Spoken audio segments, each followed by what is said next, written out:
आज मसीही त्यौहार गुड फ्राइडे नहायत अकीदत व एहतराम के साथ मनाया जा रहा है। ये दिन हज़रत ईसा अलैहिस्सलाम की कुर्बानी की याद में मनाया जाता है। सबसे पहले तो मैं ये बताना चाहता हूँ कि इसको गुड फ्राइडे क्यों कहते हैं, क्योंकि इसमें हमारी निजात का काम हुआ। ये गुड फ्राइडे ऐसे है क्योंकि हमारे खुदावन यीशु मसीह ने हमारे गुनाहों का कफ़ारा खुद अपना खून बहाकर अता किया, और इसके साथ साथ जो सज़ा हम पर वाजिब थी वो सज़ा उन्होंने अपने कंधों पर उठाई और हमें हमेशा की ज़िंदगी का वारिस बनाया।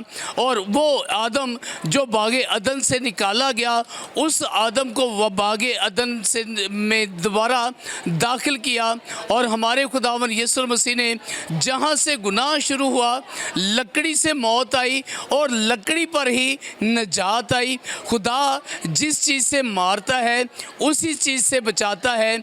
इसलिए हमारे खुदावन यीशु मसीह ने उन तमाम तर गुनाहों का कफ़ारा पाक सलीब पर दिया।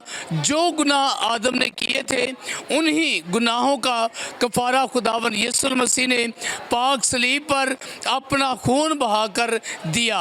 जैसा कि हम जानते हैं कि आदम ने जो गुनाह किया, आदम का गुनाह ये था कि उसके जहन में मगरूर हुआ कि मैं खुदा की मानद बन जाऊंगा, कि खुदावन यीशु मसीह के सर में कांटों का ताज लगाया गया, हाथों में कील ठोंके गए। ये इस बात की अलामत है क्योंकि जिन हाथों से उसने फल तोड़ा था और पाँव में कील ठोंके गए, ये इस बात की अलामत थी कि जिन कदमों से वो चल के गया था और पसली छेदी गई, क्योंकि उसके दिल में मगरूरी पैदा हुई कि मैं नेको बद की पहचान करने वाला बन जाऊंगा और खुदा की मानद बन जाऊंगा।